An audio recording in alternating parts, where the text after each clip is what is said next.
Assalamualaikum warahmatullahi wabarakatuh. Untuk mata kuliah Teknik Pemodelan Sistem Informasi, di pertemuan kali ini kita akan mempelajari tentang diagram aliran data atau flow data ya. Setelah kemarin di pertemuan sebelumnya saya sudah memberikan materi yang berkaitan dengan simbol-simbol dari diagram aliran data. Berikutnya adalah kita akan coba membuat diagram aliran data dari kasus yang saya berikan ya. Oke, nah ini ada kasus ya tentang koperasi simpan pinjam. Jadi di sini ceritanya adalah Koperasi Mahakarya adalah sebuah koperasi yang mengelola simpan pinjam bagi para anggotanya. Nah, berikut ini adalah kegiatan yang dilakukan oleh bagian kredit dalam menangani pemberian pinjaman bagi para anggotanya. Ya, ini proses bisnisnya ya, ini urutannya. Sekarang kita coba dari studi kasus ini akan kita coba gambarkan untuk membuat DFD-nya atau DAD-nya ya. Perlu kalian ingat untuk penggambaran DAD memang ada beberapa versi. Untuk kali ini saya akan buat versi yang pertama ya, yang dalam studi kasus Koperasi Mahakarya. Oke, kita langsung. Nah, sekarang kita lihat dari cerita di sini ya, dari cerita di sini. Koperasi Mahakarya adalah sebuah koperasi yang mengelola pinjam. Kita lihat ada berapa entitas. Entitas ini artinya adalah aktor yang menggunakan sistem tersebut. Ya, kita lihat di sini ada anggota, ya, ada bagian kredit dan ada ketua koperasi. Ya, ada ketua koperasi. Ya, jadi ada tiga nih anggota, ini saya merah-merahin ya, bagian kredit, ketua koperasi. Nah, anggota, bagian kredit, ketua koperasi. Ya, jadi ini adalah entitas ya. Entitas ini dikasih gambar persegi. Nah, lalu yang bulat ini adalah proses. Jadi ini diagram konteks ya. Yang pertama ini kita gambarkan entitas-entitasnya, lalu prosesnya. Jadi proses itu diwakili dengan gambar bulat seperti ini. Nah, jika ada alur seperti ini, artinya ini kalau dibaca adalah anggota menginput gitu ya, formulir pinjaman, menginput pembayaran angsuran ke dalam proses simpan pinjam. Nah, kalau panahnya keluar dari proses, artinya ini adalah output yang diterima oleh si entitas tersebut. Anggaplah artinya di sini anggota menerima output bukti pinjaman dan bukti angsuran. Sekarang kita mulai ya. Kita mulai dari sini. Setiap kali koperasi maka sebentar kita baca ya. Sebuah koperasi yang mengelola simpan pinjam bagi para anggotanya. Berikut ini adalah kegiatan yang dilakukan oleh bagian kredit dalam menangani pemberian pinjaman bagi para anggotanya. Setiap kali bagian kredit akan memberikan pinjaman kepada anggota, jadi kalau bagian kredit ini memberikan pinjaman kepada anggota, maka anggota diharuskan mengisi formulir permohonan pinjaman. Artinya ketika di sini ada bacaan diharuskan mengisi, maka anggota itu adalah menginput formulir permohonan pinjaman. Ini ya. Berarti dari anggota dia ke proses nih, ya. Apa yang diinput yaitu formulir pinjaman. Oke.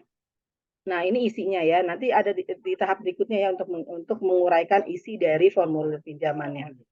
Setelah itu, yang kemudian oleh bagian kredit, oleh bagian kredit dicatat dan disimpan ke dalam arsip FPP. Nah, berarti ada dua nih, ada satu dulu ya pekerjaan yaitu mencatat peminjaman, ya. Sini yang kemudian oleh bagian kredit dicatat ya, bagian peminjaman. Nah, berarti di sini kita tambahkan ke proses dari bagian kredit yaitu pencatatan peminjaman. Lalu apalagi berdasarkan arsip FPP tersebut, bagian kredit membuat bukti peminjaman, ya, membuat bukti peminjaman yang diberikan kepada anggota yang berisi no BP dan seterusnya. Nah, artinya di sini bagian kredit membuat bukti peminjaman yang diberikan kepada anggota. Berarti ini bukti peminjaman akan diterima oleh si anggota. Nah, maka dari proses simpan pinjam ini bukti peminjaman akan diberikan kepada tabel atau entitas anggota. Ya, ini asalnya dari mana? Jadi anggota bacanya gini ya, anggota menginput formulir pinjaman, diproses, lalu sama bagian kredit itu langsung mencatat pinjaman, lalu nanti ada lagi di sini bukti peminjaman. Selanjutnya, setiap bulan anggota diharuskan membayar angsuran. Anggota diharuskan membayar angsuran, sejumlah angsuran yang disepakati. Ya, berarti di sini anggota menginput pembayaran angsuran. Nah, di sini anggota pembayaran angsuran. Sejumlah angsuran disepakati pada saat peminjaman yang kemudian oleh bagian kredit dicatat dan direkam. Dicatat berarti pencatatan apa ini? Pencatatan angsuran. Ya, maka di sini bagian kredit melakukan pencatatan pengangsuran. Kan tadi melakukan pencatatan pinjaman, sekarang pencatatan angsuran. Lalu kita baca lagi. Sejumlah angsuran yang disepakati pada saat peminjaman yang kemudian oleh bagian kredit dicatat dan direkam. Lalu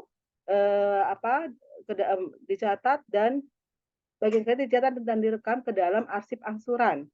Berdasarkan arsip angsuran berdasarkan arsip angsuran tersebut, bagian kredit membuat bukti angsuran yang diberikan kepada anggota yang berisi nomor BA, tanggal BA, dan seterusnya. Ya, nah artinya di sini setelah melakukan permintaan pencatatan pinjaman, berarti ada permintaan pencatatan angsuran. Ya, konsepnya di sini intinya proses bisnisnya hanya ada pinjaman dan angsuran ya, beserta laporan. Selanjutnya, pada akhir bulan, ya jadi yang ini sudah ya, formulir pinjaman sudah, pembayaran angsuran sudah, pencatatan pinjaman sudah, pencatatan angsuran sudah. Ini permintaan pencatatan angsuran ya. Maka dari hasil pencatatan angsuran, maka akan dapat bukti angsuran yang akan diberikan oleh si anggota.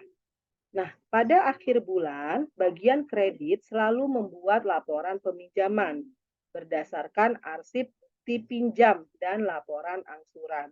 Nah, berarti di sini ketua koperasi hanya menerima laporan saja, tapi ketua koperasi tidak melakukan input. Ya. Jadi ini baru penggambaran untuk diagram konteks ya. Paham ya? Oke. Berikutnya, turunan dari diagram konteks yang tadinya hanya ada satu proses yaitu simpan pinjam, berikutnya simpan pinjam bisa diuraikan menjadi 4. Ya. Ada peminjaman, proses peminjaman, ada pencatatan, angsuran, dan laporan. Sekarang kita lihat nih, ya kan? Ini pinjaman, angsuran, pencatatan, lalu ada laporan. Gitu, ya. Jadi yang tadinya ini ada satu proses, maka diagram rincinya di diagram nolnya ini dia diturunkan menjadi 4 proses.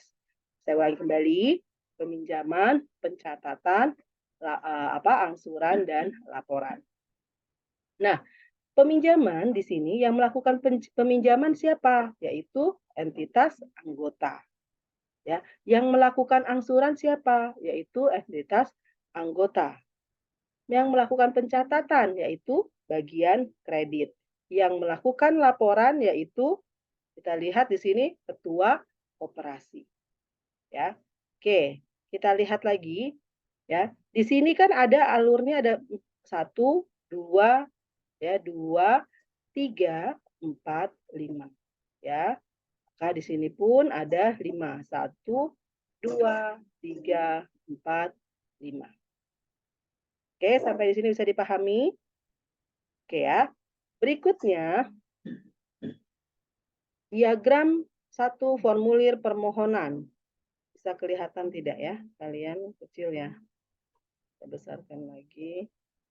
Diagram formulir permohonan. Kita lihat di sini. Diagram formulir permohonan isinya apa saja? Ada nomor FPP ya, ada nomor FPP nih.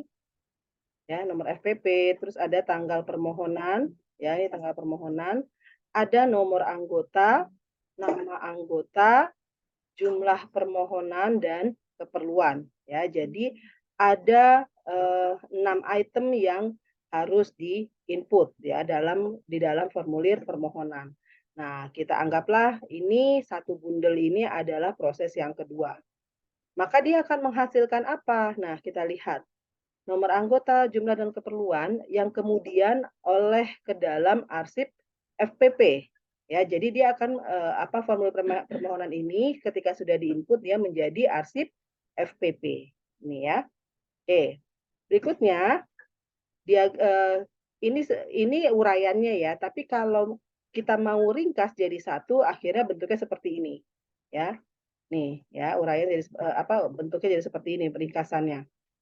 Jadi satu nih ya, satu proses ini kita jadikan satu, nomor FPP, tanggal permohonan, nama anggota, jumlah permohonan, keperluan. Jadi ini adalah proses untuk permohonan yang nanti hasil input ini akan menghasilkan arsip FPP. Ini sesuai ya dengan berdasarkan yang ada di sini nih. Oke, saya pahami ya. Selanjutnya, diagram pencatatan. Diagram pencatatan kita lihat lagi. Berdasarkan arsip FPP tersebut, bagian kredit membuat sebentar saya lihat dulu sini ya, bagian kredit membuat berdasarkan arsip FPP tersebut bagian kredit membuat bukti peminjaman. Nah, ini saya ada yang ini ya. Berdasarkan arsip FPP tersebut, bagian kredit membuat bukti peminjaman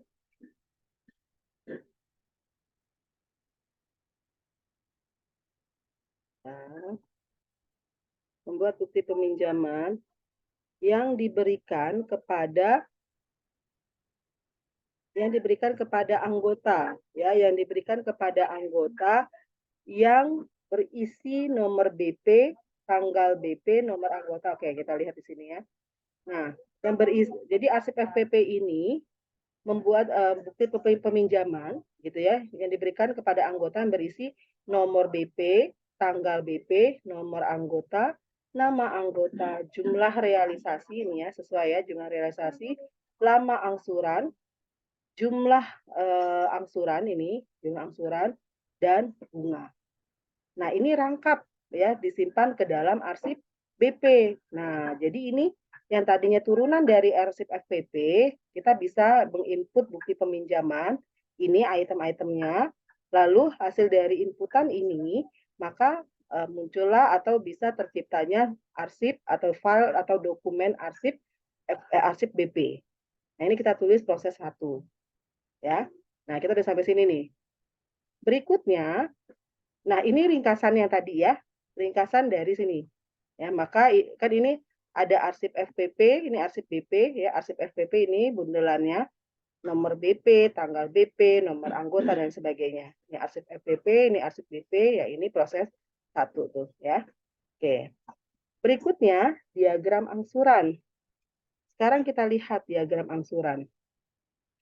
Setiap bulan anggota diharuskan membayar angsuran. Sejumlah angsuran yang disepakati pada saat peminjaman yang kemudian oleh bagian kredit dicatat dan direkam ke dalam arsip angsuran. Berdasarkan arsip angsuran tersebut, bagian kredit membuat bukti angsuran yang diberikan kepada anggota yang berisi nomor BA, tanggal BA, nomor BP, jumlah angsur, dan bunga nih ya, dan bunga. Kemudian masuknya ke dalam apa? Arsip BA. Nah, ini masuk ke dalam proses 4. Ini kita tulis arsip BA. Ya, berarti udah sampai nih sini. Nah, kalau sudah seperti biasa seperti yang tadi contoh yang tadi proses yang tadi kita ringkas. Nah, jadi seperti ini diringkasnya. Ya, jadi nomor BA, tanggal BA, nomor BP, jumlah angsur, bunga. Oke. Selanjutnya adalah proses pencatatan ya. Proses pencatatan itu apa saja? Proses pencatatan ini nantinya akan menjadi laporan ya. Proses pencatatan ini akan menjadi laporan. Sekarang kita lihat di dalam proses pencatatan ada arsip apa saja yang dicatat, yaitu arsip BA dan arsip BP. Nah, ini arsip BA-nya, ya, arsip BA, ya, arsip BA, sorry nih, bergesernya. Arsip BA, terus nomor BA, tanggal BA, nomor BP, ya, terus jumlah angsur, bunga. Nah, ini masuk ke dalam proses 3, ya. Nah, nanti dia akan balik lagi ke arsip BA. Oke. Selanjutnya, nah ini diringkasnya ya, kalau mau diringkasnya seperti ini. Oke, berikutnya adalah, nah ini diagram laporan bulanan. Jadi pada akhir bulan, bagian kredit selalu memberi laporan peminjaman berdasarkan arsip bukti pinjaman dan laporan angsuran berdasarkan arsip bukti angsur. Jadi arsip bukti peminjaman itu arsip BP ya, arsip BP sama arsip bukti angsur yaitu arsip BA ini ya. Ini arsip BP ya, arsip BA, ini arsip BA, BP. BP, arsip BA masuk ke laporan. Yang membuat laporan itu adalah bagian kredit. Yang akhirnya nanti menjadi bundelan dua file ini, dua arsip ini menjadi laporan bulanan yang akan diterima oleh ketua koperasi. Ya, ini sudah selesai. Nah, selanjutnya tahap yang terakhir, nah seperti ini. Ya, laporan bulanan, awalnya di sini anggota melakukan peminjaman. Nah, ini alur bolak-balik ya, input dan output. Yang diinput adalah nomor FPP, yang dia nantinya akan menjadi arsip FPP ya. Oke, ini bisa saya tambahkan menjadi arsip FPP sebentar. Ini bisa menjadi arsip FPP. Oke.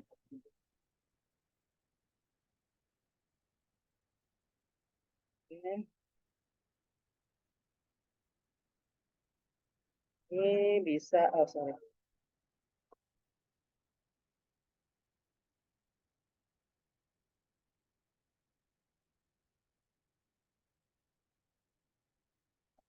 Oke, ini menjadi arsip FPP.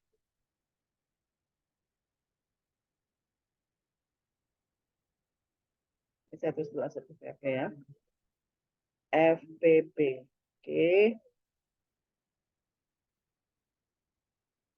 Ini jadi arsip PP ya. Oke. Jadi ini anggota peminjaman nomor FPP ini bisa menghasilkan arsip FPP dan arsip BPP. Sebenarnya ini apa namanya, arsip FPP ini kita input bolak-balik ke ini ya nanti ya. Kita input sebentar. Ini ada kesalahan sebentar ya. Dari sini bagian kredit ini saya buat satu proses yang isinya adalah tentang nomor BP. Sebentar. Ini.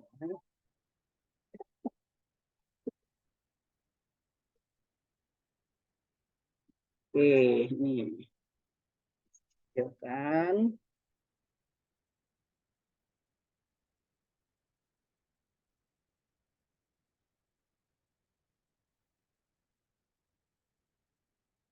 Oke. Saya copy juga.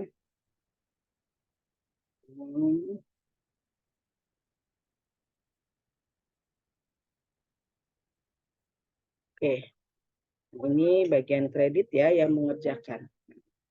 Jadi dari arsip FPP maka diinput kembali menjadi nomor BP, tanggal BP, ini menjadi arsip BP yang nanti akan diberikan kepada laporan bulanan.